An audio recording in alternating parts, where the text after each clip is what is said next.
Alright, people. Review of the week time. Last review of the week we do in Dublin. Well, not the last one. Last one we do in Dublin for a little while anyway. Because obviously I'll be coming home now and again. And if I'm home, I'm going to stay for the weekend. And obviously I will record here. So for a little while, it'll be a new set and new background. And yeah, man, it's a strange one. It's a crazy one. I lived in Dublin my whole life. So recording this 8 o'clock on a Sunday evening. This time tomorrow, I will be, I've been to London several times, but that's the only time I'll be going, and I'll be going for a prolonged stay. So it's going to be, it's going to be a strange one. But let's talk about boxing. Let's recap what happened last night. Let's start with the Queensbury card that happened last night, headlined by Denzel Bentley. Bentley's been looking better and better the last couple of fights, and apparently Denzel Bentley in the loss to Nate Heaney a couple of fights back, he had some stuff going on outside the ring. I think many of us did, we all thought, or certainly I did, think that would be a fairly easy fight for Denzel Bentley, because I hadn't been impressed with Nate Heaney, still hadn't been impressed post Denzel Bentley fight, although he did fight well that night. And I thought that, alright, Bentley will probably win it. If it goes to points, he'll win a fairly comfy decision. He might even get rid of Nate Heaney. And he looked awful. That was on one of the Magnificent Seven shows, and he didn't look good. He looked just a shell of himself in there. Now, he's had 2 comeback fights. He's looked good. This was a particularly good knockout. He face planted the guy. Very good knockout. Denzel Bentley has good punching power, and he's fast. And when you look at Denzel Bentley, I've said this a few times about him, he has fights where you look at him like when he fought Linus Adofia and you're like, ugh, yeah, I don't know. But then he has fights where he just puts everything together. Like he fought that guy was named Kieran Smith, knocked him out in a round, did really good against Marcus Morrison, looked really good last night. And you're just like, why can't you always look like that? Remember when he fought Mark Heffron? First time he didn't look amazing. Second time he looked brilliant. He really did. So he has those fights where he just looks really good and then bang average. But last night he looked okay now, I have to say. So we'll see what he does now. At 160 pounds, this was for a WBO international title. He's looking to go and obviously challenge, maybe even have a rematch with the likes of Liam Kanuli. Janibek had to have a fight pulled because he couldn't, it wasn't that he couldn't make weight, well, evidently he couldn't, but he had trouble making weight so bad that, they had to pull that fight. So how long will he really stay there? Could we see some of those belts get fragmented? If he's talking about, maybe having an all-British affair, I'm just curious. That's going to be, that'd be an interesting fight. I did see this one. Alios Yumbemi, I think is how you say that guy's name. I've seen a couple of his fights, and big punching cruiserweight. The BoxRec don't have the fight listed, but they don't have the result listed. He won it on points. This guy lost his pro debut on points, and he looks to be a big enough puncher, but it's very crude. I don't see him having a particularly high ceiling, I'll put it like that. Now, we got the win last night, picked up an intercontinental or a continental WBO cruiserweight title. Or sorry, IBO, not even WBO. Jesus.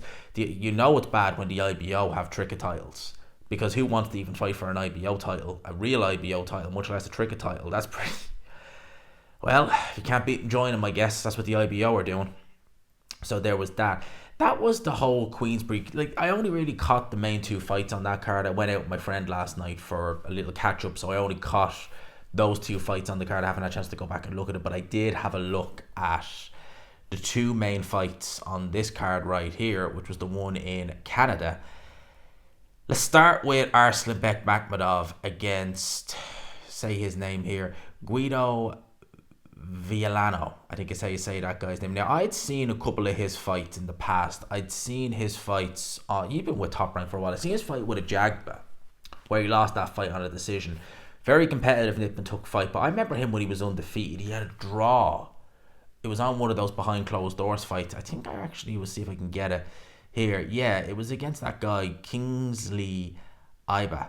And that was, again, behind closed doors. I think that might have been, it was on the undercard as Zepeda versus Ivan Baranchek. And I didn't think much of him then. He got stopped by Jonathan Rice. And to be honest with you, I was kind of like, yeah, I'd well believe it. Like, he even has wins over Jay McFarlane and went to points on him. McFarlane is not. He takes a bit of a shot, but he's nothing to write home about. I mean, look at this. Nicky Campbell stopped this guy. Have you ever seen Nicky Campbell fight? Jeez. So, I'd never really thought much of him. Went in there against Arslanbek Makhmudov. I thought that would be, rehabilitation fight for Makhmudov after the disastrous fight he had against Ajay Kabayel. And this guy was a sitting duck. I mean, honestly, I couldn't believe what I was seeing. It was harder to miss Arslanbek Makhmudov than it was anything else. He ended up getting his face badly swollen, and the referee stopped the fight. Referee, doctor, everyone stopped the fight in the 7th round. Like, I don't know what you do with Arslanbek Makhmudov now, because he clearly has punching power. He's clearly a big puncher, but he's clearly one of those fighters who, that's all it is with him. He's big, he looks to impose himself, and he looks to hurt you with his big shots. If you can move around the ring, you can hit him, you have decent power, you're going to light him up like a Christmas tree. You're literally going to light this guy up like a Christmas tree. Honestly, it's just... Man, you'll light him up like a Christmas tree. You really will. And I would say, because he's not no spring chicken, at 35 years old. Yikes. I would say that's unlikely he's going to do much. Unlikely. We get to the main event, Christian Bille versus Sergei Derevchenko. I expected Christian Bille to win this fight. I thought Derevchenko would be game, but I expected Bille to win the fight. Derevchenko suffered a pretty bad injury in round number 3. And from then on, now to be fair, he was pretty much one-handed. I think it was an injury with his bicep. He was pretty much one-handed. And he stuck with it. Derevchenko, don't ever question the man's heart. Never question the man's heart. And a fully uninjured Derevchenko, I'm not saying he would have won, but he was able to last the distance, took a fair few shots, but was able to last the distance with one arm. A fully fit Derevchenko, maybe in his peak, the Derevchenko who fought Danny Jacobs, you're going to have problems. At this point in his career, he's well in his 30s, isn't he? 38, 39 years old? He is 38 years old. I would say, and then starting to get injuries now, I would say that he is on the decline. Now, what I seen from Mbale there, he's definitely got a lot of energy, throws a lot of punches, but I'm not expecting him to worry the likes of Canelo Alvarez or anyone like that at world level. I certainly am. That doesn't mean he can't, but I certainly wouldn't see it. I certainly don't see him worrying the likes of anyone, certainly not at world level anyway, anytime soon. So that was pretty much the action for the weekend in terms of the fights. We're kind of getting into the business end of things now. We're 5 weeks away from the Wembley show, which is Joshua Dubois. The week before that, we've got Canelo versus Berlanga. Also, actually, on that day, David Nyeka is back in action over in, I think he's fighting in New Zealand. So we've got a full day that day of boxing actually to look forward to. But right now, we're kind of getting into that period where we're really just all eyes set on Anthony Joshua versus Dubois. I'd say between now and kind of the end of middle of September, end of September, it's just primarily going to be kind of breaking that fight down, talking about it, amongst other news as well. Some other news we see here: Luis Alberto Lopez has suffered a small bleed in the brain as a result of his KO defeat to Angelo Leo last week. He's now recovering. That's from ESPN. Bleed in the brain. I mean, that's got to be it for him. Which is a shame, because I quite like Luis Alberto Lopez, Venado Lopez. He's a very entertaining fighter, but if you haven't seen that fight, I mean, the knockout was brutal. It's a brutal knockout. But if you haven't seen the beating he took, because he was given as good as he was getting, to be fair, but he took a lot of clean shots in there. A hell of a lot of clean shots. Gervonta Davis has indicated that his next fight could take place on November the 7th. T-Mobile Arena in Las Vegas, which is known PBC, have reserved, though this is not confirmed. So Tank Davis just looking to just carry on and just take a world title fight, or just fight whoever, because I doubt it's going to be Shakur Stevenson. I doubt it's going to be him. We don't know what's going to happen with Shakur Stevenson. He's unlikely going to be fighting, not likely I should say, will he fight William Zepeda next? Zepeda apparently needs more time. And to be honest with you, with Shakur, listen, I know Shakur is a very, very talented fighter. I know that. I know it. I can see it. He is extremely talented. But I'm going to just sound harsh, but unless he's in a big fight, I really have no interest in watching him. to be honest with you. I'm not going to stay up until stupid o'clock in the morning to see a 12-round snooze fest. I'm just not going to do it. I'm too long in the tooth to be doing that nowadays. Even when I was younger and would stay up to watch some fights, I wasn't going to stay up for a 12-round snooze fest. No way. No way in hell. No way in hell. So we'll see what Tank Davis does there, but let's wait and see. Now, Charlie Parsons on the stomping ground. He had an interview with Turki Alalshikh, and there's a lot of interesting quotes to take from that. One of them is, he has declared, Turki Alalshikh, that he believes Terence Crawford only wants to fight Canelo and doubt he'll accept an offer to face Virgil Ortiz next. And I don't think Crawford will fight anyone except Canelo. So if Turki Alalshikh is saying that Crawford won't accept anyone other than Canelo, what does that actually mean for Terence Crawford? Does that mean that Crawford essentially has maybe one foot out the door? That it's literally Canelo or bust? Because I suspected that with Alexander Usyk and Tyson Fury. Now, when Alexander Usyk, I should say, beat Anthony Joshua second time around, you got the impression that really the only thing keeping him in boxing was the Tyson Fury fight. Now, obviously, he did go over and fight Daniel Dubois, had that fight, and then ultimately got the Fury fight. But I really got the impression, I still kind of do, that Usyk has one foot out the door, that the Fury fight is and was the only fight he was really hanging on for. And I still feel that now, and I wonder, is Turki Alalshikh kind of insinuating that that's how Crawford sees it, that he doesn't want to fight the likes of Virgil Ortiz, Boots Ennis, another rematch with Errol Spence, that it's Canelo or bust? Because just judging by that, that's kind of how it seems. Canelo or bust, so to speak. Turki Alalshikh, and I should point out, Shakur Stevenson, there's talk that he may be facing Joe Cordina next. Joe Cordina versus Shakur Stevenson. Cordina's last fight was entertaining. Actually, his last couple of fights have been entertaining. I would see that as being a fairly run-of-the-mill 12-round points decision for Shakur Stevenson. I would. Now, he took a fair old beating against Anthony Cacace to Joe Cordina, so he'll need some coming back from that. Certainly will. 110%.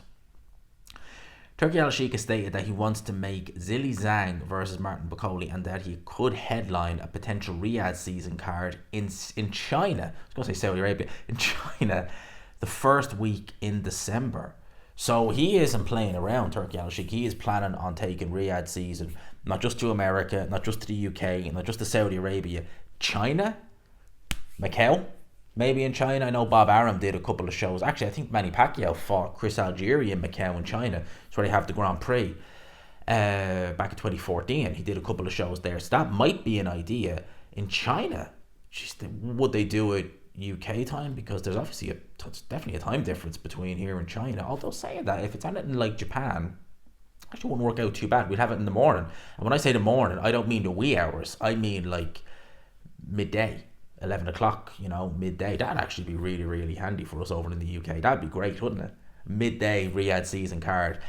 Bakole versus Zhang. Frank Warren had been talking about the potential of Zhang activating the rematch clause and going ahead and having a rematch with Joseph Parker. But then you see Turki Alalshikh, who realistically, he's the guy who gets to saying that it's going to be Bakole versus Zhang. I get the impression that's the fight that he wants. That's the fight that personally I want, and I think the boxing fans want that. Frank Warren may want to keep it in-house and say, no, let's do Zhang versus Parker rematch. But realistically, who's going to be clamouring to see that? I seen it once, it had its moments, but ultimately it was a fairly forgettable fight. I don't see how another fight wouldn't go any different. But stranger things have happened. It's not quoted here, certainly not that I can see, but I have seen that Turki Alalshikh has kind of been offering Deontay Wilder a lifeline in terms of basically saving his career, in as much as he's kind of hinting at a Chisora fight. Now, I already done a video when I talked about this. Chisora seems hell-bent on having a fight in Manchester and then a fight in, I think it's Zimbabwe or somewhere in Africa anyway. He wants one more fight in Manchester and one more in Africa, and that's it. Would he be willing to compromise on that to fight Deontay Wilder, maybe in Saudi Arabia, maybe in China, maybe on the undercard of Fury Usyk, who knows? Would he be willing to compromise that for a crack at Deontay Wilder? And why is Turki Alalshikh even thinking about giving Deontay Wilder one more chance? Because I think that Wilder is done. I think those last two performances showed him, me beyond any shadow of a doubt, Wilder is done. And My theory, and again, it is just a theory, my kind of hypothesis, whatever you want to call it, is that Turki Alalshikh is hoping for either Joshua Fury or Joshua Wilder. He wants to do one of those two fights.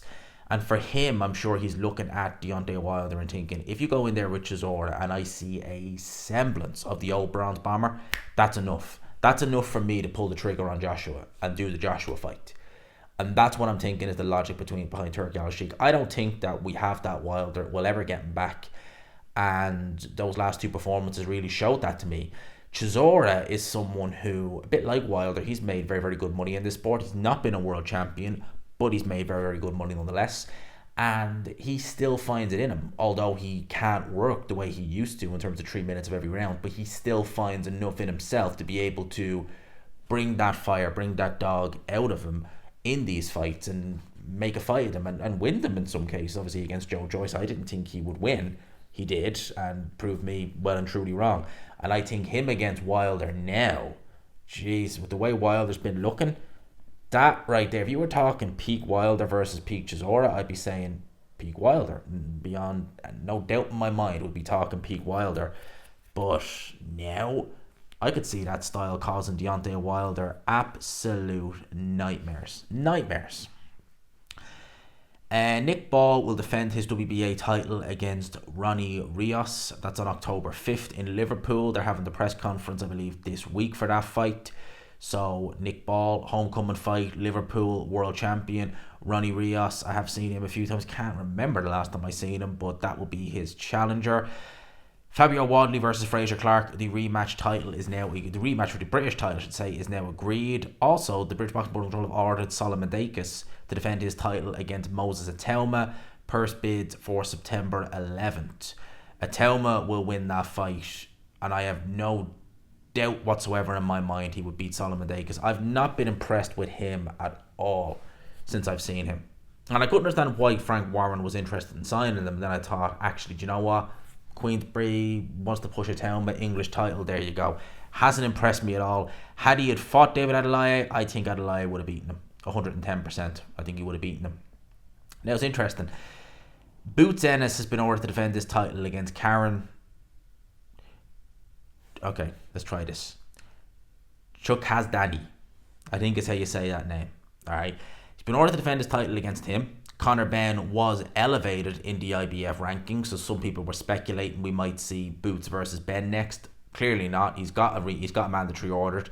Conor Crowley, because he pulled out, it seems as though they're not going to go ahead with that fight, the IBF. So he's obviously foregoing his mandatory position, his mandatory status. So that's just, for me, that's just what it looks like there. So Boots Ennis, he needs to be active at 147 pounds. He absolutely does, because the longer he leaves it, the harder it's going to be for him to make that weight. It's as simple as that. It's as simple as that. The longer he leaves it, the harder it's going to be for him. What else is there? I missed a lot last week because I didn't actually do midweek report. So let's go back a little bit further and we'll have a look-see on some of the other things that is there. Sonny Edwards versus Galal Yafai in talks to potentially happen later this year. Eddie Hearn has revealed. That could be a big step up though. That could be a big step up for Galal Yafai. And I think that he is a fighter who I think some people maybe need to take a little bit slowly. Because I think if you rush him, you could have problems. You could definitely have problems there. I also seen, and I know I talked about it in the video, but Simon Jordan, the legend that is Simon Jordan, the man, the myth, the legend that is Simon Jordan, talking about Alexander Usyk, and instead of giving Alexander Usyk his praise for beating Fury and Joshua, and he beat Joshua twice, may very well be Fury twice, instead of giving him his praise for that in a recent podcast that he did on TalkSport, he goes to say, well, if they're losing to Alexander Usyk, maybe they're not that good to begin with. And bear in mind, he has been absolutely kissing Tyson Fury's ass for the longest.